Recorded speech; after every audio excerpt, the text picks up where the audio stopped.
investigation, solving mysteries in the night. Chasing shadows, finding answers, shining bright light. No one's left behind in the darkness, all alone. With a heart like a siren, she brings the lost ones home. Silent cries in the dark no longer have to be, for justice wheels keep turning, granny on the beat. Broken voices find their power, call out hope again. When these crime busters run, no victims left in vain. Bravery in her veins, truth she won't disguise. With a fire in her eyes, she's got nothing to deny. Granny fights for justice, never backs down from the call. For the voiceless and the missing, she'll stand tall.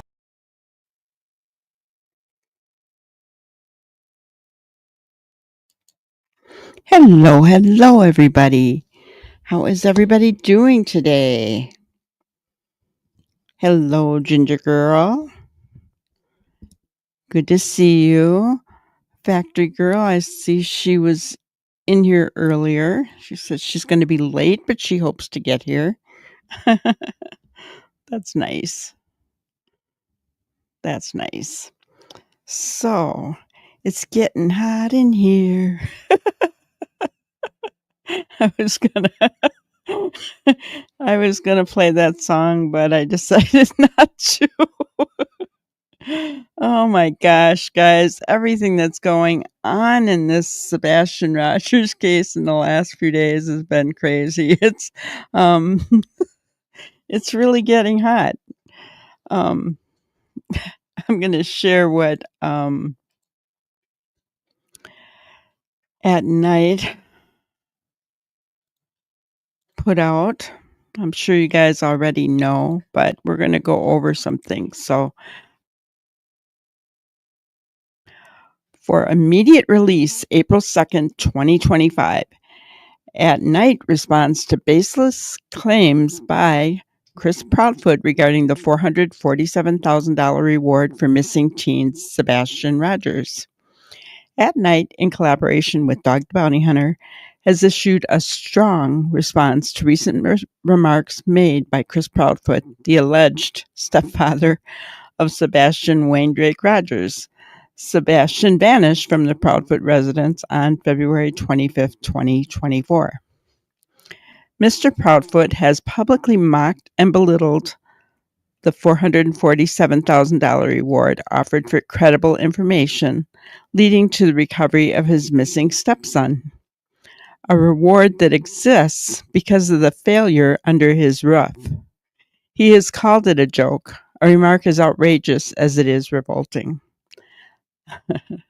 Let it be crystal clear, this reward is real, active, and growing, backed by Dwayne, Dog the Bounty Hunter Chapman, At Night, and an expanding coalition of American citizens desperate to find a child who disappeared on Proudfoot's watch.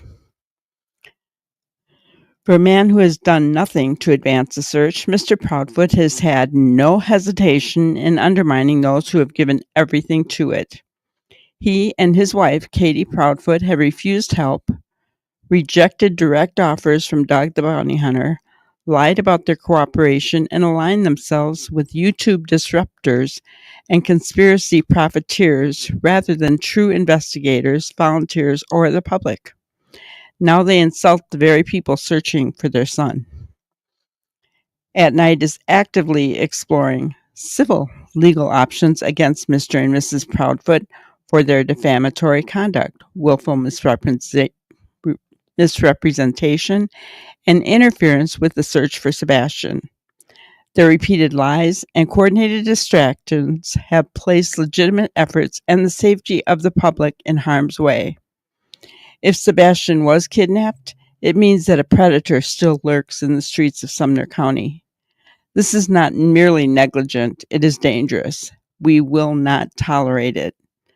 Every dollar of this reward represents urgency, action, and the commitment of those who refuse to let a 16-year-old boy vanish without a fight. If the Proudfoots are incapable of supporting this effort, the least they can do is refrain from spreading misinformation. Interesting, huh, guys? Very strongly worded. Very strongly worded. I've been watching some things. I'm going to show some things. But before I get into all that, what I did want to do was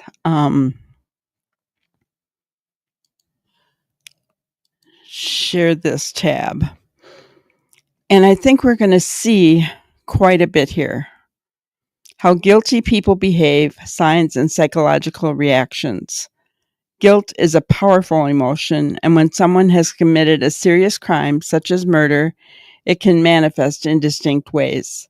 Some people are skilled in masking their guilt, while others show subtle or even obvious signs of internal struggle.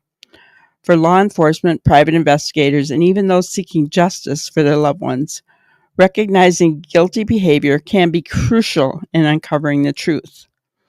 Below are common behavioral patterns seen in those who have committed a serious crime. So I want you to think about Chris and Katie.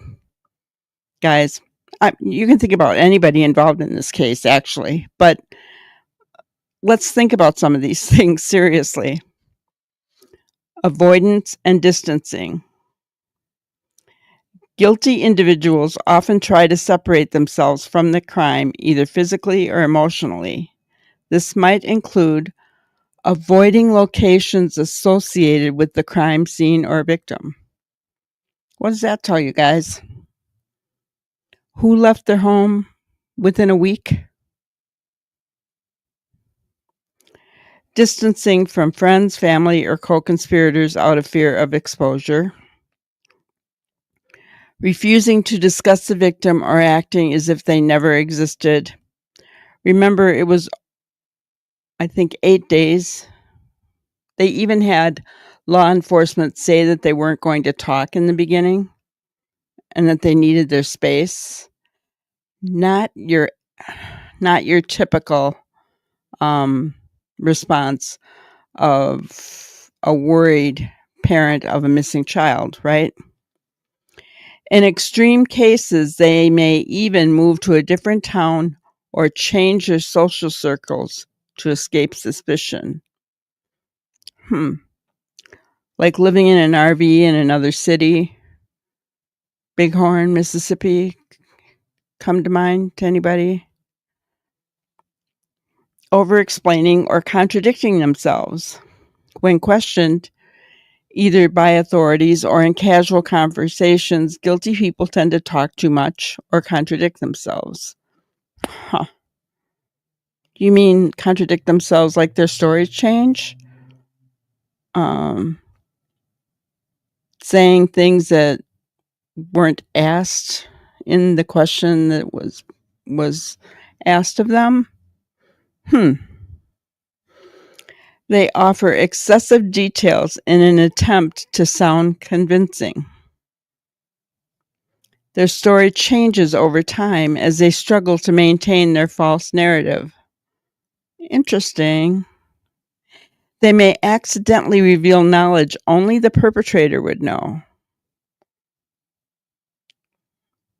For example, someone who claims to know nothing about a crime might later slip up and mention a detail not publicly released. We wouldn't know about that particular one, but law enforcement would. 3. Unusual defensiveness or aggression. People burdened with guilt may react irrationally when confronted, including explosive anger when asked even simple questions. Who's that remind you of? Accusing others to deflect suspicion. Becoming overly offended as the way to shut down further inquiry. Maybe the truck situation, right? Don't bring up his truck. A guilty person might say things like, "Why are you even asking me this?" I think I've heard someone say, what does this have to do with the tea in China? Right? I already told you I had nothing to do with it. You're just trying to blame me for something I didn't do. While innocent people may also be defensive, a guilty person often escalates their reaction unnaturally. Interesting. Number 4, physical signs of anxiety. What did we say in the year mark interviews, guys? Who was all red and puffy? The body often betrays guilt through involuntary reactions such as sweating, shaking, or fidgeting when discussing the crime, rapid breathing or dry mouth, avoiding eye contact, or exhibiting unnatural staring. Um, what's Katie's go-to? Staring down, right? And it was unnatural because she rarely looked up. If someone is showing these signs only when the crime is mentioned, it could indicate deeper guilt. Number 5, subconscious confessions and Freudian slips. Guilty individuals sometimes reveal the truth unintentionally. This might include accidentally using past tense when referring to a missing person. She was a good person instead of she is a good person. We have heard that, have we not? Get this one, guys. Joking or casually mentioning the crime in a way that seems unnatural. This story is going to be talked and studied for years.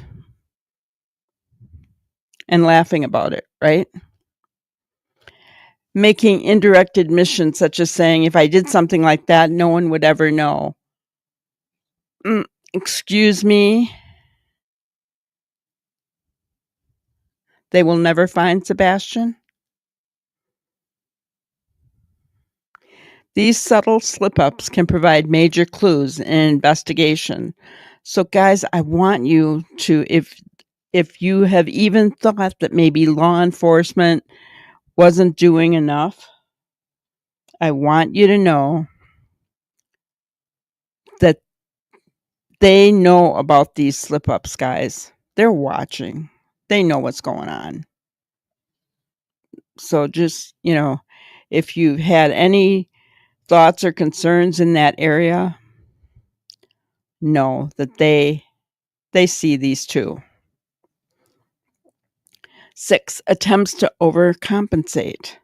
Some guilty individuals try to create an illusion of innocence by pretending to be deeply involved in the search for the victim. Well, I don't know that they've really pretended. I mean, I guess a little bit they have, right? Appearing overly emotional in public while being unemotional in private. I haven't seen that either. Claiming to be helping investigators while actually trying to steer the case in a different direction. That one, yeah, maybe so. In many red rum cases, perpetrators have even attended vigils or given media interviews only to later be exposed. Well, they didn't even bother to attend vigils, so they have given media interviews, though. Number 7, drastic changes in behavior. Someone who has committed a serious crime might display sudden shifts in personality or habits, such as engaging in self-destructive behavior, drinking heavily, drug use, reckless actions. We don't see them on a daily basis. We have wondered, though, right? Becoming isolated and cutting off communication with friends and family. Well, I don't know that they've cut off communication, but they kind of isolated themselves by going in their RV and going away from people, right? Displaying unusual spending habits, such as suddenly quitting their job or going on extravagant trips. I wouldn't know about that. Their guilt may manifest in erratic or unpredictable ways. Paranoia and fear of being caught. Number 8. A guilty person often fears exposure, leading to hyper-awareness of police activity or news reports. Extreme nervousness around law enforcement, even for minor interactions. Destroying or hiding evidence, even if they were never officially accused. Some may even go as far as leaving anonymous tips to mislead investigators away from themselves. Those things we don't have any evidence of, but it wouldn't surprise me. Number 9, sleep and psychological issues. Guilt, especially after a murder, can take a severe toll on mental health, leading to insomnia or nightmares about the crime, sudden weight loss or weight gain due to stress. We've all mentioned weight gain, right? Developing compulsive behaviors such as excessive cleaning or avoiding certain places. In extreme cases, guilt can manifest in hallucinations, leading some criminals to confess because they see or hear their victim. Ooh. Number 10. We can only be so lucky of a sudden and unexpected confession. While some guilty individuals maintain their lies indefinitely, others break down over time. They confess to friends or family in a moment of emotional weakness. We saw that in the Chris Watts case, right? He broke down and confessed to his dad when he was at the police station. They leave behind written or recorded confessions in journals, letters, or voice notes. They turn themselves in due to the psychological burden of living with guilt. Many famous criminals have ultimately confessed, not because they were caught, but because they could no longer live with the weight of their actions.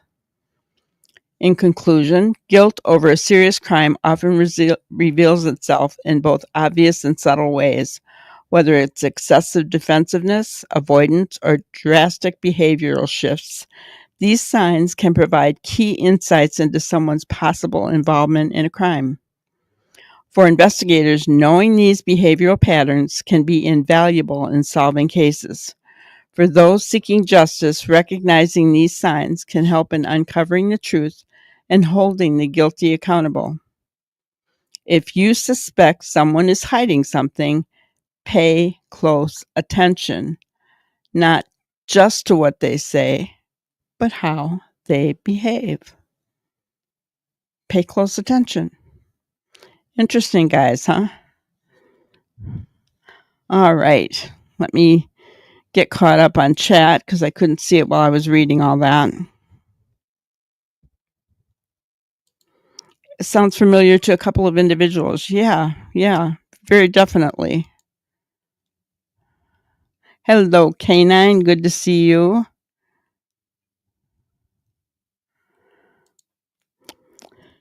Ginger says, I wonder if that is why Ellie asked for copies of online interviews. You think? Hello, Cecilia. No worries. We're happy to have you.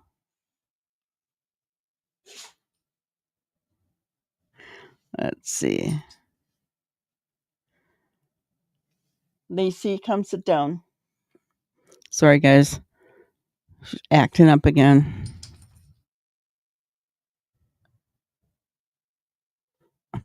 Or obsession with watching YouTube, right? Yeah.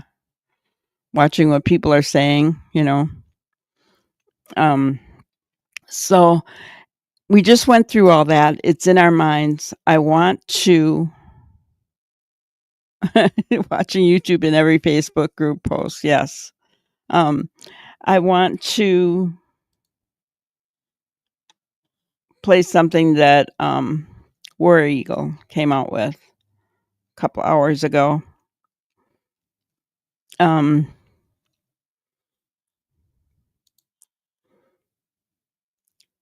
go ahead and there's a couple of questions about at night and misinformation and things like that. You got any comment about that?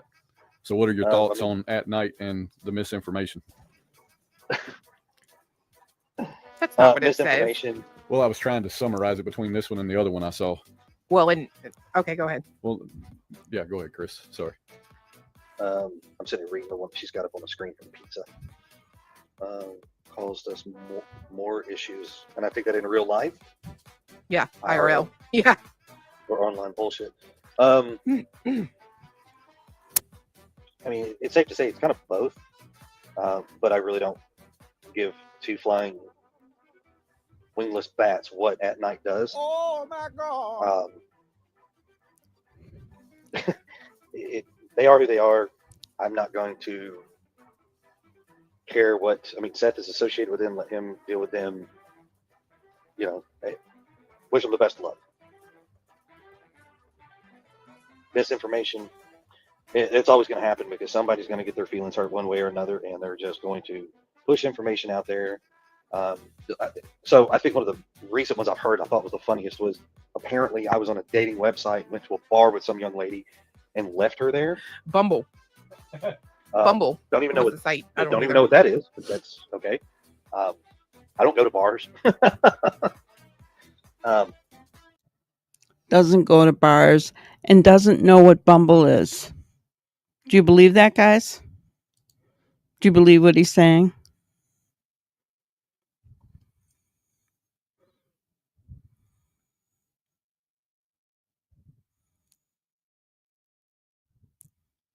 Hello, Melissa. Good to see you. No worries. Happy to have you here, even if you're just listening. No problem.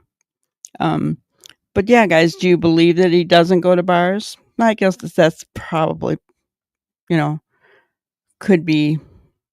But that he doesn't know what Bumble is? I mean, there probably are receipts out there of him. All you'd have to do is take a picture of your phone. I mean, yeah, exactly. I don't believe a word that he says. Guys, how can we, right? He has lied so many times, right? And now here in this video clip, which I'm glad War Eagle did that. I'm happy to show War Eagle stuff. I'm not so happy to go to the source. But I could show I could show War Eagles, and that's not a problem.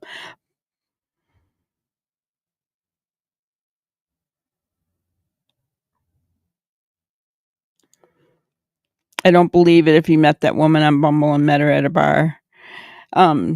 He says, and you'll hear it in a second, but he says, show your face, come on out. Well, there probably is a reason she doesn't want to show her face. I would be embarrassed if I fell for his bull in the beginning. I wouldn't want to let it be known. I don't think I would come out if I were her, and I don't blame her in the least little bit. I'm not going to drink first and foremost and drive. And I mean, if some young lady got drunk at a bar and says she went on a date with me, come forward, show your face, show your name. That's my thing. Like, people who bring stuff to YouTube like that, they're typically like, they want that interview, they want that talk, right? But everything they say, and not to mention that started with Thelma or Clutch Them Nuts, and quite frankly, he also fabricated a ad where your house was for sale. So, I mean, at some point, you got to consider the source. Yeah. Somebody had the question, and it's moved. So yeah, it's moving fast. But it is a good question. They asked about does correcting the misinformation that gets put out help, or do you wish people would just stop with it altogether? Stop trying to correct it and just stop addressing it. It's 50-50. You're damned if you do and damned if you don't. If people have information that they know is false and they can't correct it, sure, go ahead and correct it.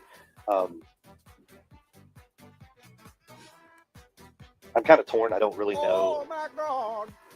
Keeping Sebastian's name out there, and notice I said Sebastian's name, not mine, Katie's, and Seth, and anybody else's. If you keep Sebastian's name out there, that's awesome. But lately, from what I've been hearing and seeing, and it's not about Sebastian. It's about, which I think is funny. I think you call her Butterhead or Butterhead. cellulitis, crater face, or some shit. No, Crater Face is Betty. Well, now her name Oh, is okay. now her name is Louise. Louise, yeah. Louise, okay. Louise, sorry, Louise. You've got all these creators out there that do nothing but just go at each other, and they're causing a bunch of drama, and it's like, I don't understand what that does for any cases. And to be true crime, the drama is not part of true crime, I don't believe. Should be facts, things that can be proven, not the rest of it. I just, whatever. Yeah.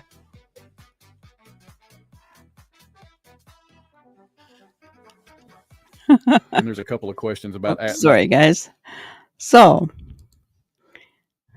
50-50, I know, stupid answer. Stupid answer, yeah. But there's more, guys. He's always been a YouTube critic, even though he cannot say certain words properly. He's very intelligent. You know, you got to realize he's very intelligent, right? I'm joking, please. If he's not listening to YouTube, how he knows so much, right? And how does he just randomly then jump on panels all upset because someone said his truck was in the area that weekend? I mean, and that's just the latest one that I can remember him jumping on panel for. Oh no, that's not the latest one. The latest one was he jumped on panel because he had been listening to Yada, right? Talk. So that one he jumped up on panel for is the most recent. So yes. What I find funny about Chris is that he does not answer the question. Yep, I said truck mother truck. The other things I wanted to talk about is that, so, okay, there evidently is people who took video after court yesterday.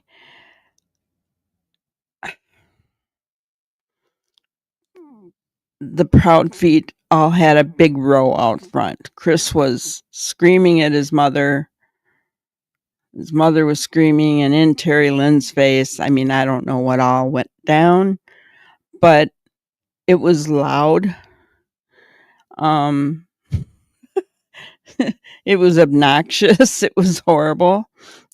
These people. So that's why I said it's getting hot in here. Is somebody getting a little bit hot under the collar? Is what's going on behind the scenes that we don't know about, guys? Why all of a sudden they went silent for so long, right? And now all of a sudden he's back out shooting his mouth off. And he's only going to get himself in trouble because if there is something that At Night can do to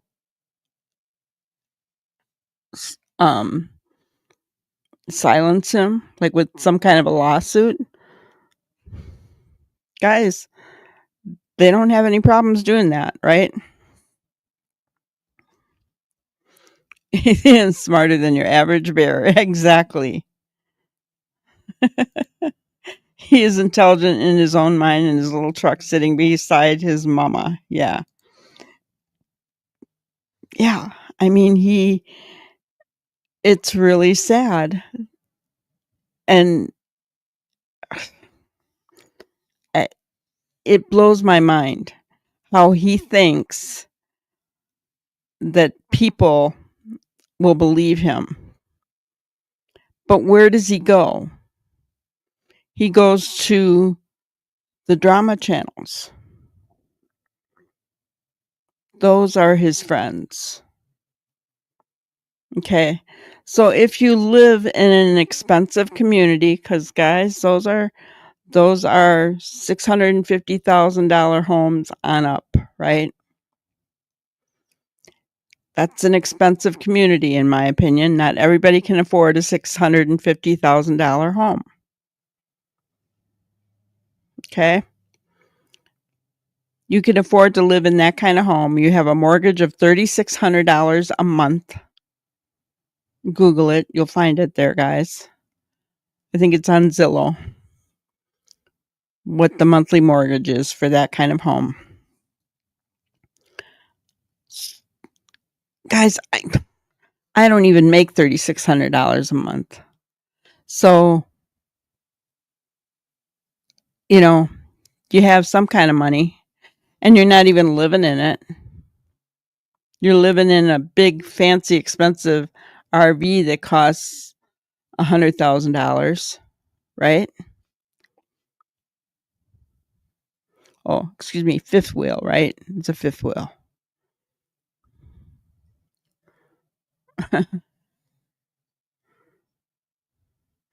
Yes, I know. I saw that. He tried to jump in Mob Show last night. I'm glad Chris didn't let him up.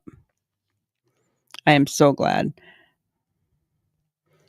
Because all he would have done, yeah. Chris doesn't need that. He's not been feeling well. He doesn't need that. He doesn't have StreamYard. StreamYard is pretty easy to bring people up on panel.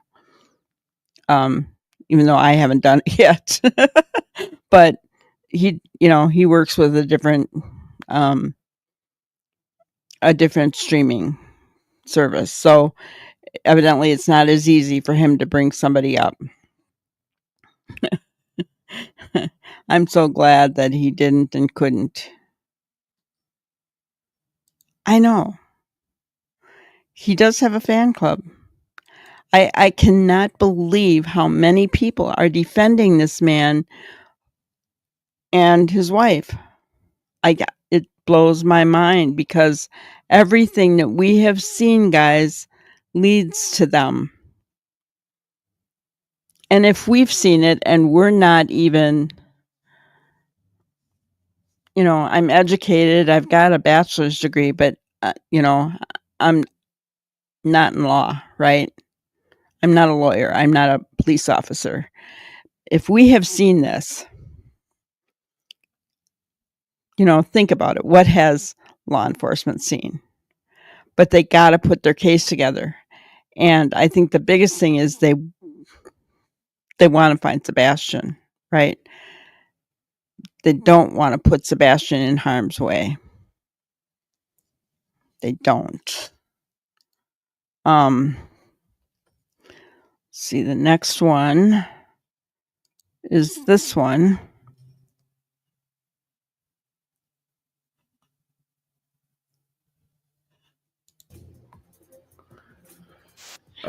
Sapphire Eyes CU asked, and I'll just ask it the way it's written. Chris, what was Katie's thoughts on her lunch with the TikTok girls being recorded by one of them? That was horrible.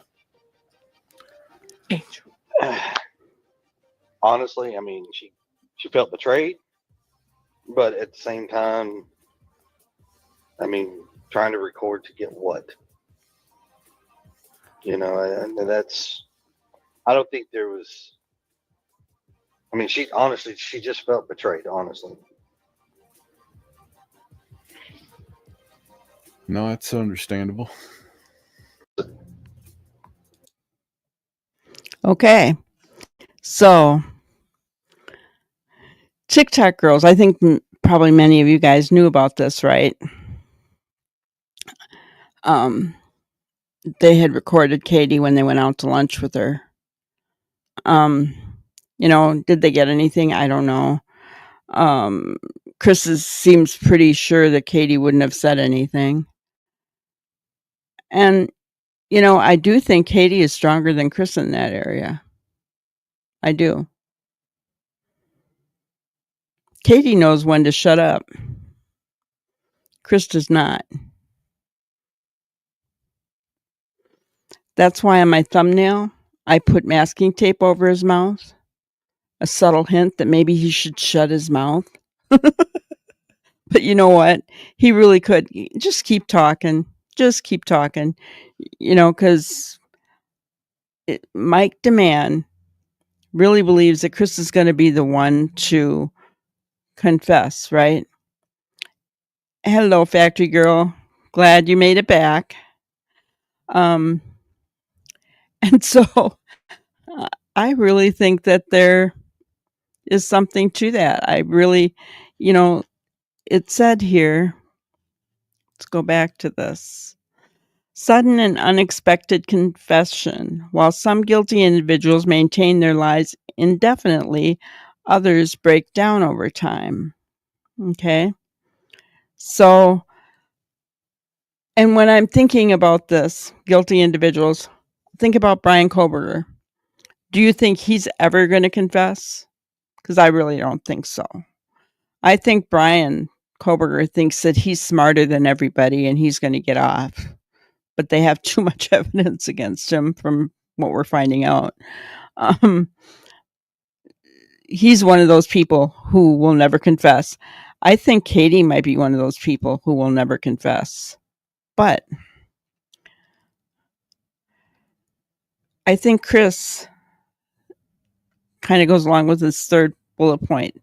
They turn themselves in due to the psychological burden of living with guilt. Many famous criminals have ultimately confessed not because they were caught, but because they could no longer live with the weight of their actions. Right? I think that is Chris. I think Mike DeMann is totally right. I think Chris is going to be the one, and I hope he's not in here because he'll say, no, I won't. I won't confess. Or confess to what, right? He'd say. Yeah. I think he is the one that will talk because he can't help himself. Oh gosh, guys. How long was he on Queen Bee's thing yesterday? I mean, I don't know. I only saw bits and pieces of it. But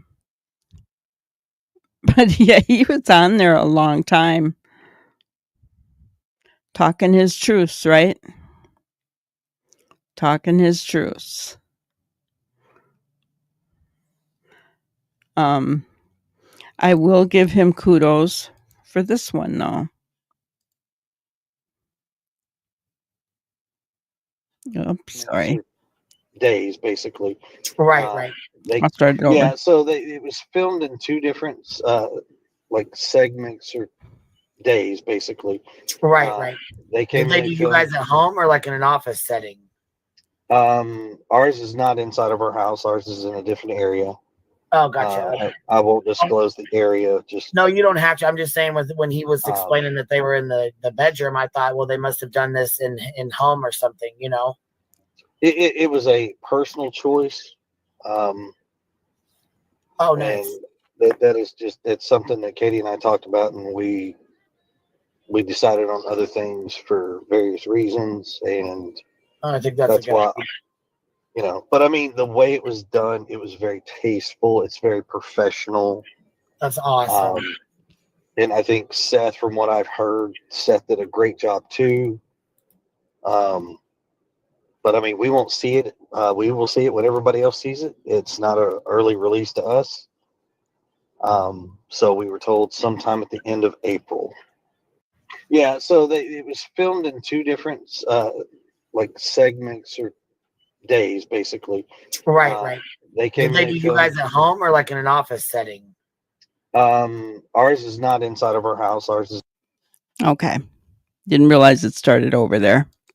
So I do give him credit for saying that he heard that it was done tastefully, professionally, and that he heard that Seth did a good job. My question is, okay, so we know that they're living in their RV, right? We know that. they're not going to reveal their location, but we already know it's been put out there. He was in Bighorn, Mississippi. He doesn't realize people follow him. I don't understand why, but it's okay. We know where he is. Because they can't stand to live in that house, right? Not inside the home. What did they do with Sebastian's room? They didn't. America's Most Wanted wanted to see Sebastian's room. They ended up seeing Sebastian's room at Seth's house, right? Which I get. Sebastian was there, several times a month, but he was mostly at the Proud Feet home, was he not?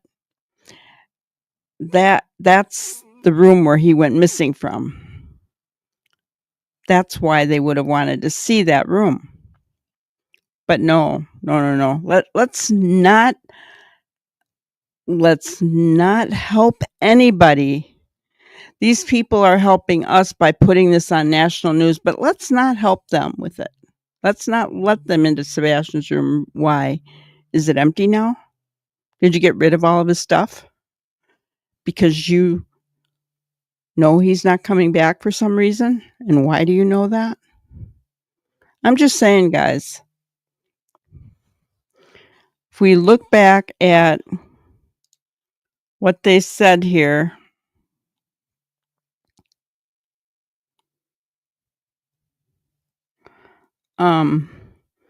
avoidance and distancing, avoiding locations associated with the crime scene or victim. Right?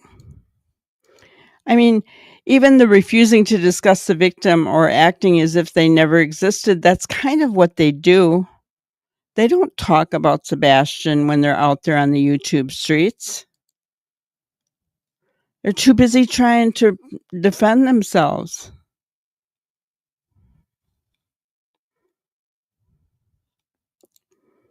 Late due to oven-baked broth, spinach, artichoke, and cheddar pierogies fried in butter, fresh garlic. Oh, my goodness. Can we come over?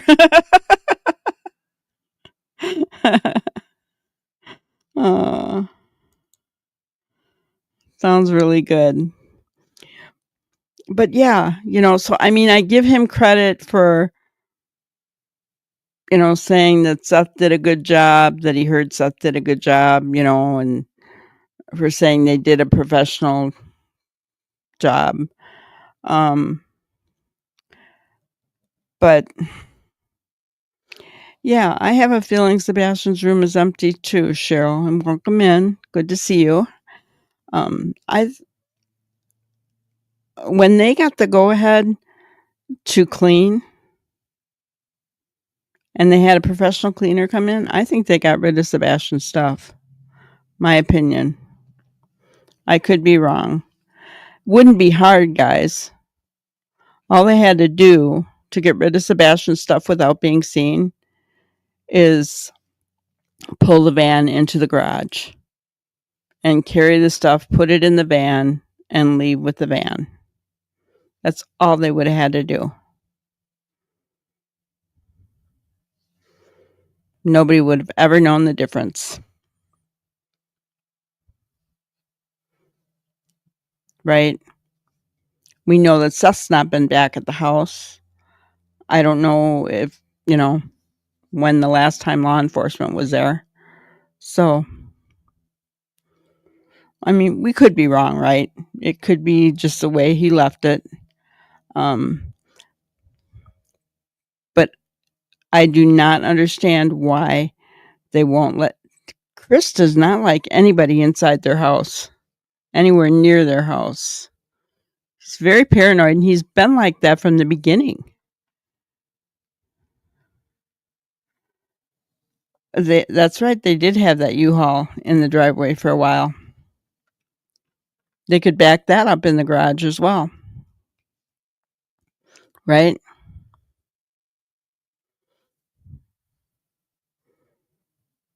I mean,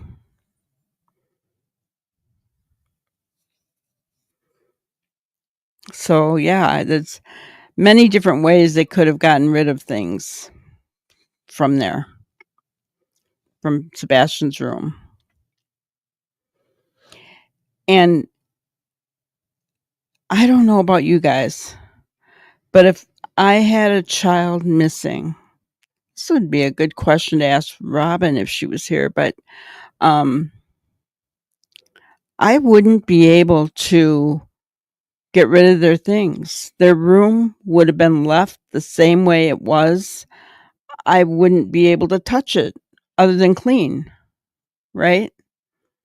Keep it clean, obviously, dust free. But I mean, because I always have the hope, I don't care how many years it was, that they would be home. And that's not far fetched because it has happened. It has happened. Kidnapped children have come home, even if they were adults by the time they got home. They've come home.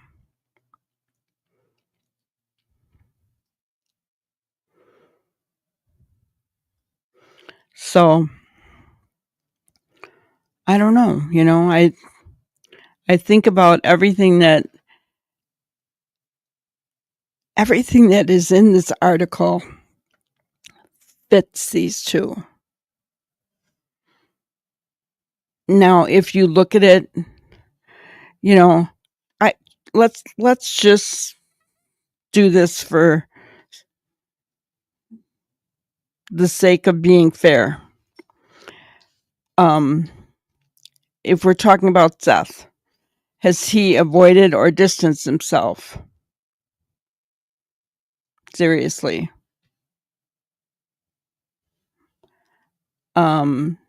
It's been just the opposite, hasn't it, for Seth?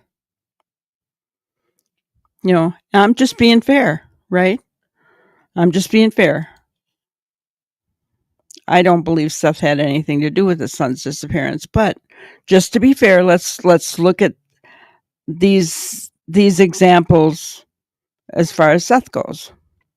Over-explaining or contradicting themselves, excessive details, his story changes over time, may accidentally reveal knowledge only the perpetrator would know. No. Right? Seth does not over-explain or contradict himself. All he talks about is Sebastian. And he'll share anecdotes of Sebastian, things that Sebastian liked, things that Sebastian did, right? But he doesn't over-explain or contradict himself. Unusual defensiveness or aggression. Explosive anger, accusing others, becoming overly offended. He doesn't. Even when I think that Seth should be offended by some things, he doesn't. He blows it off. I mean, guys, he's had a lot come at him. But what does he do? He blows it off and says, I just want to find my son. With all this noise that's been going on, what has Seth said over and over again in chat? If you've been in Betty's chat, Justin's chat, how many times, I cannot tell you how many times over the past year I have seen Seth put in chats, I just want to find my son. Have you guys seen him do that?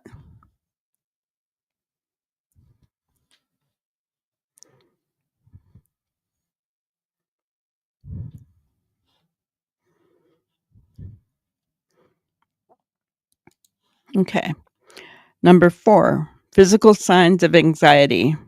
Sweating, shaking, or fidgeting, rapid breathing or dry mouth, avoiding eye contact. I haven't seen any of these in Seth at all.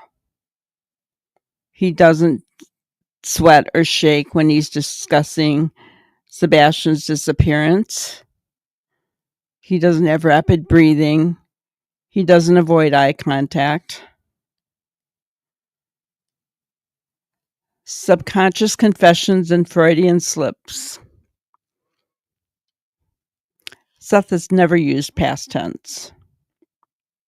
Seth doesn't joke when it comes to his son or his disappearance. He doesn't joke about that. And he would never say, if I did something like that, no one would ever know. He would never say that. He would never say, no one will ever find my son.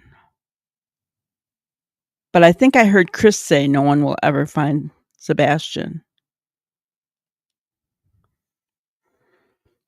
Attempts to overcompensate. Pretending to be deeply involved in the search for the victim. He didn't need to pretend he was out there, right? He just tells it like it is. Appearing overly emotional in public while being unemotional in private. I don't think he's overly emotional in any way. He's emotional. I think it's been real. Other people that have analyzed his behaviors and his statements believe it's real. That's good enough for me. Not once has Seth ever tried to steer the case in a different direction. He always wants it to be about Sebastian. He would never do anything to derail the investigation. Drastic changes in behavior. Again, nothing here regarding Seth. 8, paranoia and fear of being caught. The last thing I would call Seth is paranoid. I mean, think about it, guys. He's not nervous around law enforcement. He speaks to them several times a week.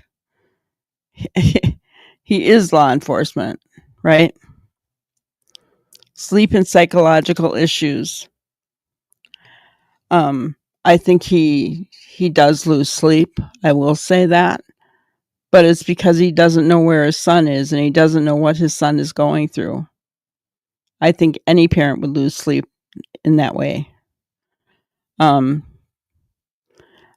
far as compulsive behaviors, sudden weight gain or loss, none of that really applies to Seth. Sudden and unexpected confession.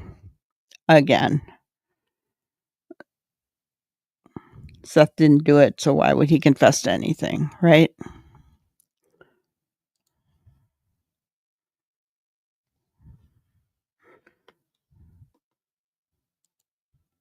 Right, he's innocent without a doubt.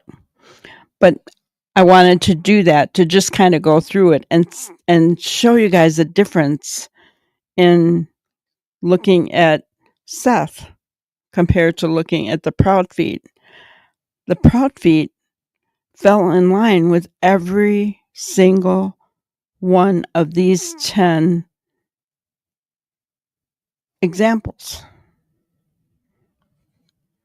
Now maybe not everything that was in those examples, but there was something in all 10 that they fell in line with.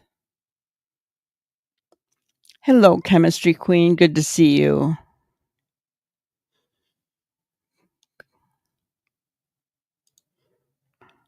So, and I always want to be fair, right?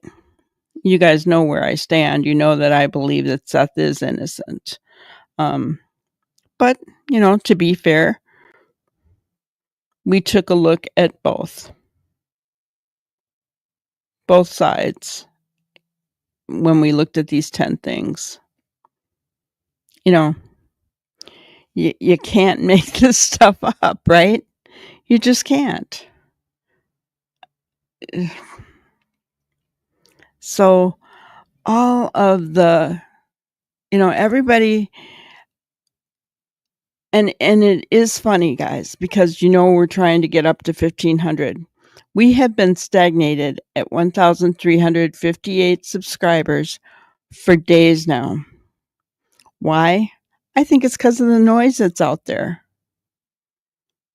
Everybody's going over to the drama channels trying to figure out what's happening because Chris is suddenly speaking. Who cares?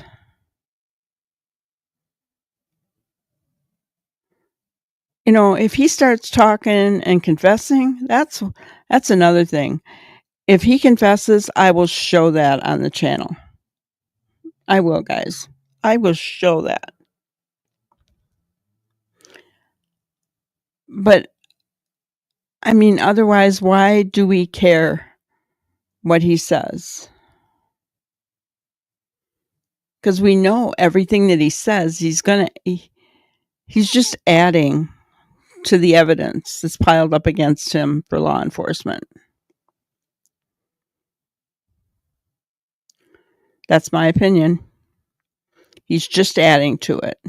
He doesn't answer questions. He goes roundabout.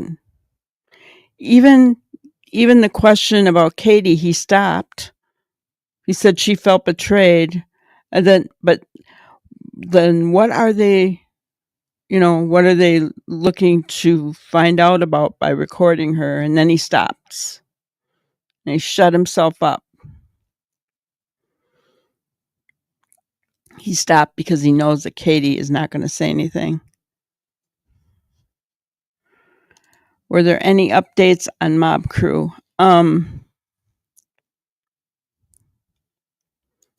Yes, you made a good point. They sure have got active lately, lots of noise after such a long silence. I think something's going down. I really do. I think something's happening behind the scenes that we don't know about, guys. I think they're getting scared, honestly. As far as updates on the Mob Crew, I did kind of fall asleep through some of it, I'll be honest. I was really tired. Nothing to do against Chris. Nothing to do. So basically he was talking about the timeline with the bus coming through, and that he wondered why, because it would have kind of aligned with Katie being outside allegedly saying she couldn't find her son, right? Looking for him. And and saying that why didn't she hear the school bus? Why wouldn't she have run up to the school bus and said, "Is Sebastian on there?" Well, we know why.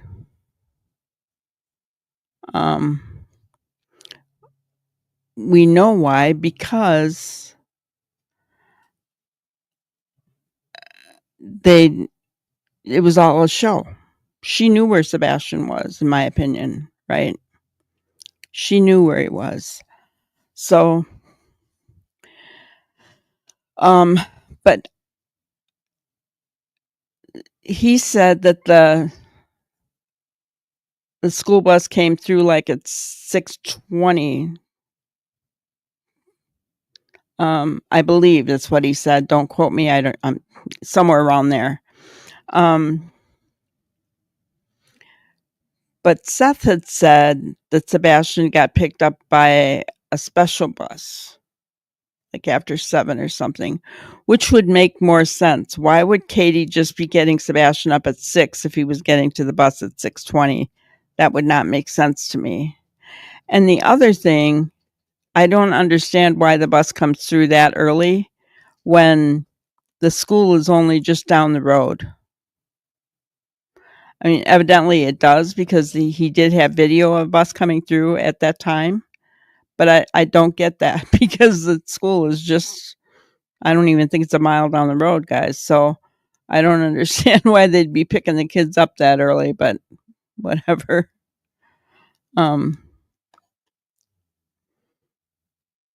Yeah, Robin, what was going on with News Nation?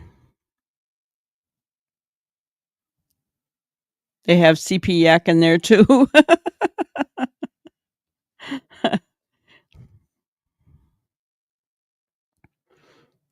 Hey, Robin, how long did you keep Nicole's room the way it was?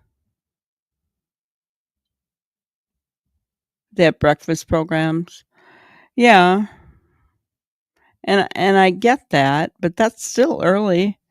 If school doesn't start until 8, 8:05, something like that usually, why do they need to pick them up at 6:20 when it's just not even a mile down the road? That's early in my opinion.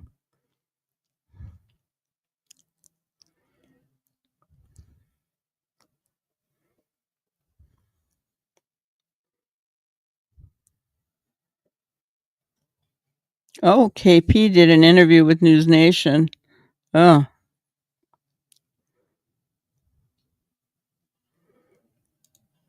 I agree, Factory Girl. I agree. I would have left the room alone. We don't know if they did or if they didn't, but the fact that Katie wanted to leave that house within a week and they don't seem to want to go back there.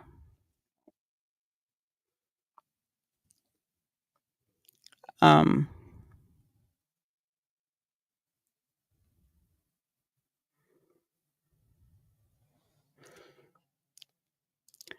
yeah, I am almost 100% positive that is what Seth said in.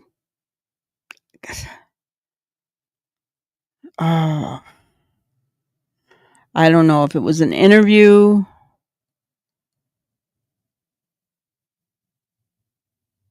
Must have been. I don't know where he said it, but I almost 7:10, something like that.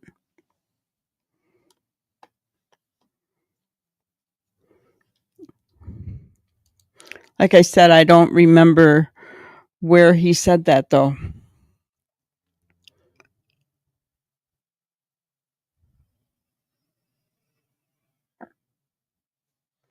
Yeah. Something is definitely going on. Self-preservation mode is kicked in again, as well as damage control. I agree. The thing is, are they really that stupid? Have they surrounded themselves with such yes people that they are totally oblivious to the millions of people out there who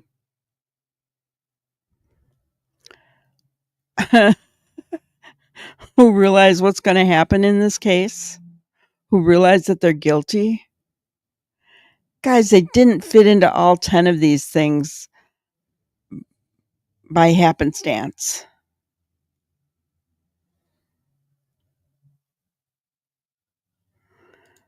Yeah, it really does make more sense with the timing of him waking up. I mean, if my child had to be on the bus at 6:20, I mean, I'd be getting him up at the very latest 5:30, right?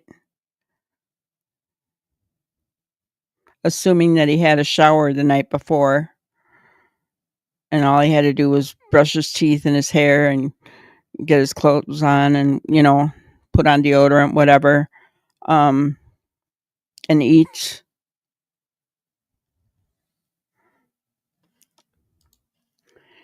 Yeah. I mean, they really are, but Ginger is right. They are doing self-preservation again, damage control. Hello, Poppy Love. Good to see you. They are trying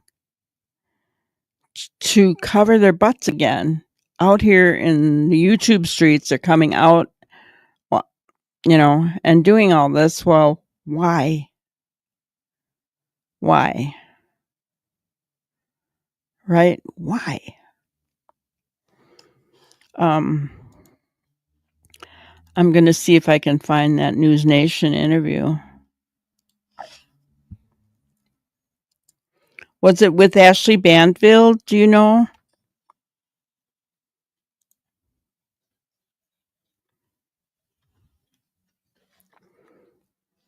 I'm just curious as to It's so hard to find anything with News Nation because they have so many different people, right? And so you never know.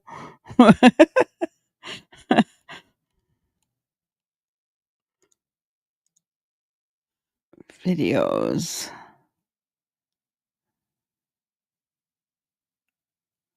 One day ago.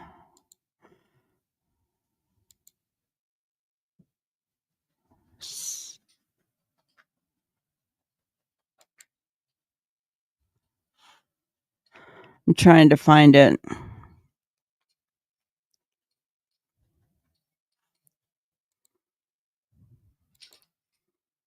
Yeah,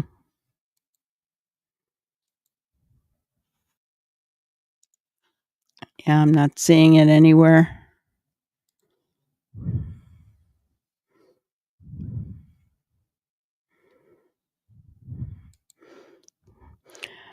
I know. I mean, mama was a trigger word, was she not?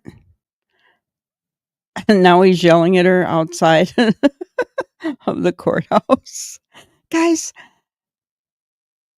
they don't think.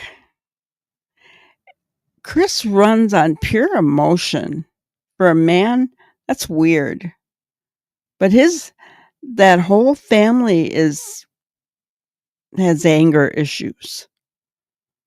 I mean, not only was he yelling at his mom, but she was yelling at Terry Lynn and right in her face and pointing her finger and just being horrible, right? So I don't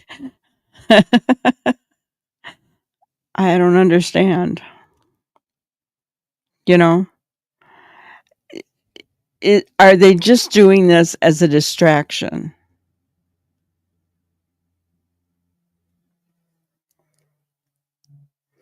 Obviously, tensions were heightened. Think about this, guys. Okay, so I know there are people out there that said that the criminal warrant that was served was just the subpoena for April 16th, right? We don't know that for sure. We know that that's what Chris has said. Okay. But then they had court and they got another continuance because it's going to a higher court. Okay. Probably not very happy about that.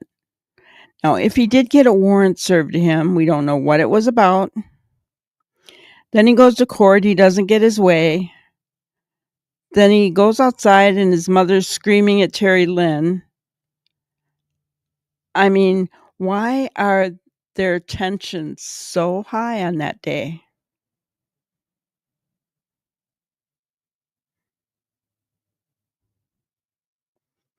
Yeah. And at some point, Robin, somebody's going to show us. I mean, they said that there were people out there that were taking videos of it,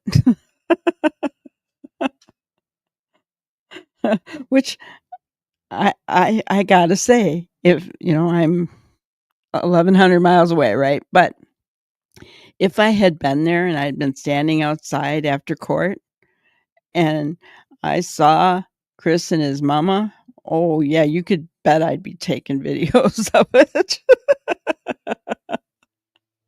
I don't know if I'd show it, but you bet I'd be taking videos of it.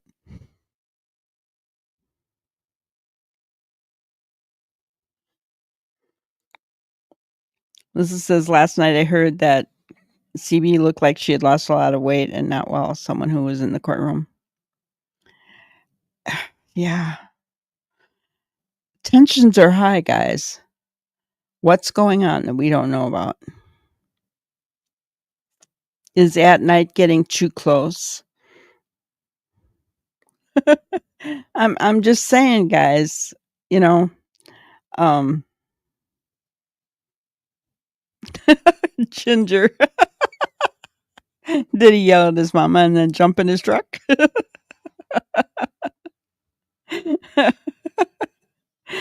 um I mean, yeah. What's going on? Why are their tensions so high? I mean, I understand their frustration that things didn't go their way in court. I think that's funny, but yeah. Did CB give that weight to KP? Well, what did we hear? Let's see.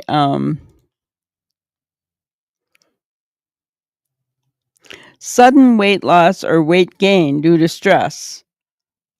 Interesting. That could apply to both CB and KP. Oh my goodness. Oh, they do know. They do know. And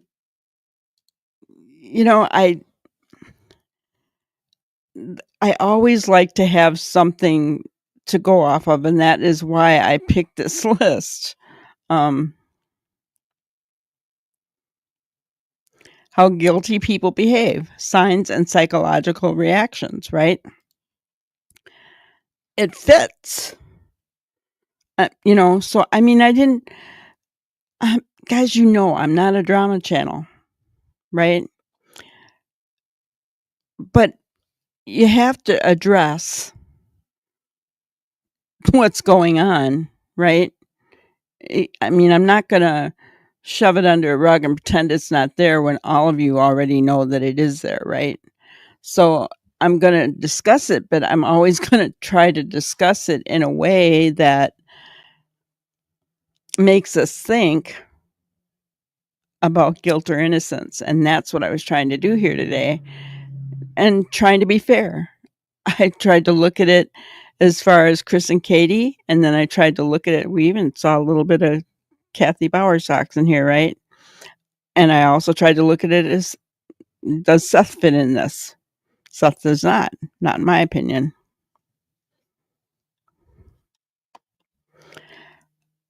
Interesting point, Factory Girl. I agree with you. It's very odd. The tensions seem to be at a breaking point, but not for missing Sebastian, but for other stressors. You're right. Not because they miss Sebastian, because they rarely even talk about Sebastian, right? Chris admitted that they have lawyered up, and I have heard that it's been since September of last year, guys, that they've been lawyered up. He has admitted that.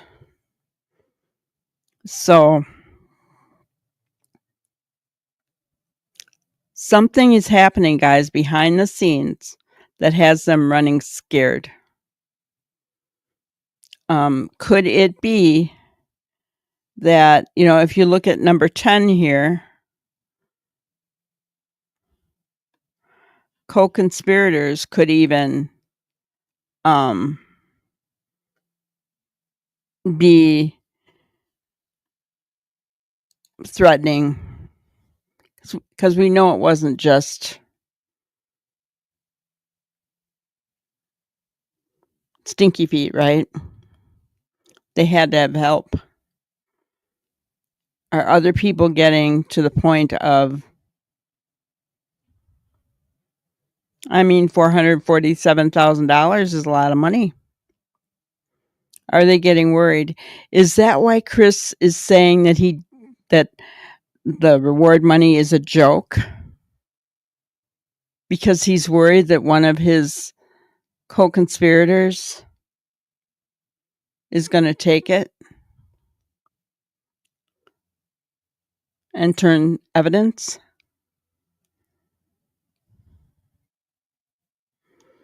Yeah, they are all showing signs of guilt. We just don't know what the burden of guilt is yet. Was Katie stressed? Well, in my opinion, the 1-year interviews, Katie was stressed. She was all red.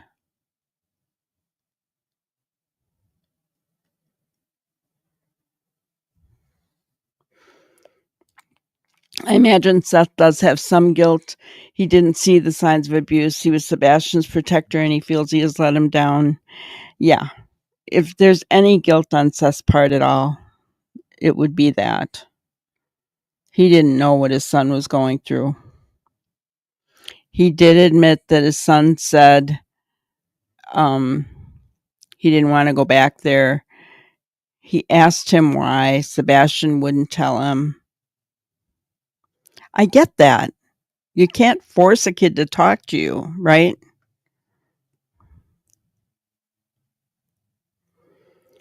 Of course she was, Robin, right? I mean, she's trying to stick with the same narrative, right? It's crazy. I think she's got it memorized now, her script.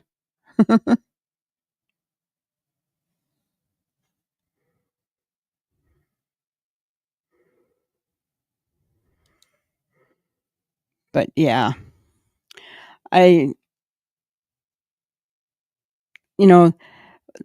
these 10 examples only contribute to what we already knew, in my opinion. That there's guilt there. They're showing signs of guilt.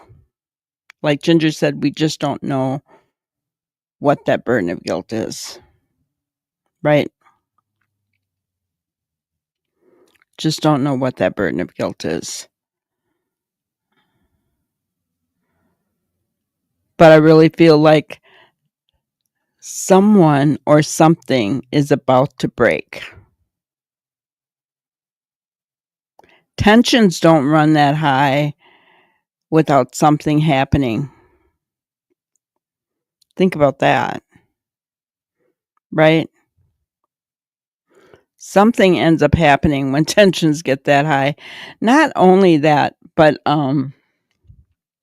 Chris from the Mob Crew talked about it too. Which one was it? When Chris jumped on the panel with Yeda, his voice was very, very, he sounded exhausted, scared. Something was going on because it was not his normal voice. Yes, Robin, liars have to remember their lies, right? But sometimes when they talk too much, they allude to other things, and that's why their stories have changed over time. Well, see there, her story changed. In the interview with News Nation, she said she went to bed at 11 o'clock. Yeah. Whatever. But didn't both she and Chris say they talked until midnight and he told her to put the dogs up and go to bed because she was falling asleep?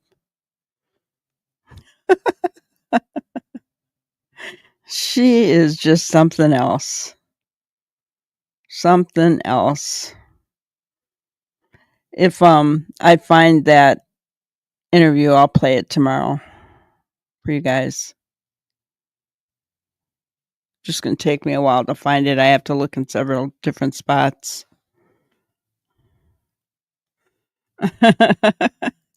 All those lawyers' fees could be upsetting them as well. I think it was Betty that said today that bankruptcy is in their future. I wouldn't doubt it. I mean, think about it, guys. A $3,600 a month mortgage payment in a house they're not even living in. I mean, think about that for a minute. Granted, their utilities aren't going to be much because they're not staying there. But I mean, the mortgage payment, the insurance, and the taxes have got to be astronomical. Right? And is she still working for Brinks when she's living out of an RV in Horn Lake, Bighorn, whatever, Mississippi?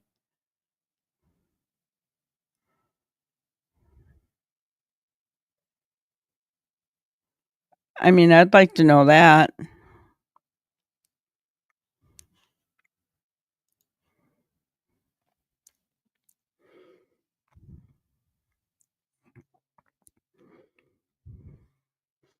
Yeah, that really is a new one, Robin, because she's never said that before.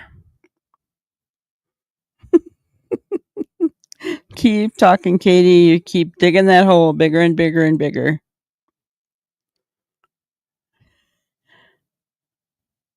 So, yeah, I think so too. Lots of stress in their marriage because of money problems.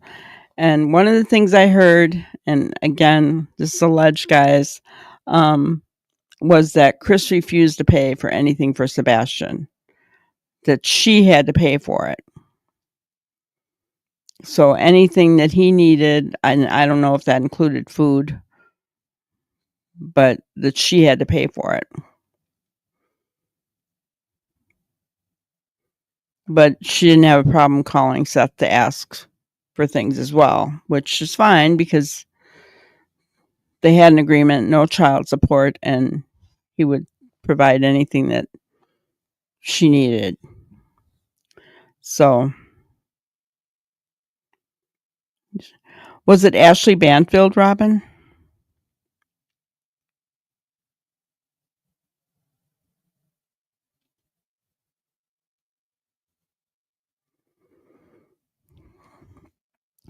That's what happens when you have a news channel that has different reporters and they have their break-off shows. It's really hard to find things. I've had that problem before. I was trying to look for something in News Nation and it took me forever to find it.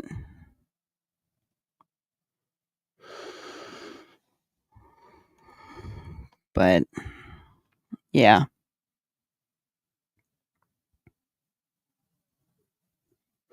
I do want to encourage you guys, if you can help Seth out from your state, go to his, you don't know, gotcha. Go to his YouTube channel and on his community posts, you can find your state and send flyers to that state. State patrol, that kind of thing. He could use people's help with that. I did my home state. If I get extra time, I don't have a problem doing other states as well.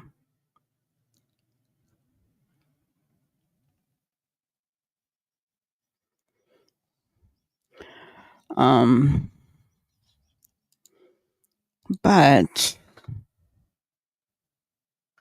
so my grannyism for today was I thought this fit. People only get mad and defensive about certain topics when they know they are guilty.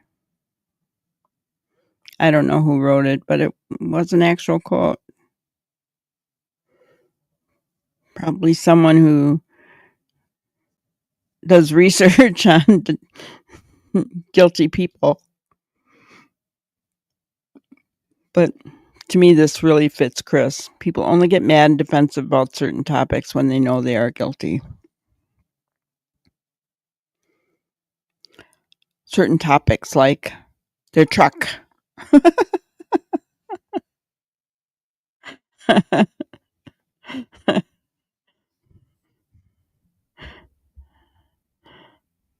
Their truck. So that's all I really had for today, guys. I will look for that News Nation interview, and when I find it, I will let you guys know. Probably share it tomorrow night. But I want to thank you guys for being here. Try not to contribute to the noise out there. It's better to don't argue with idiots.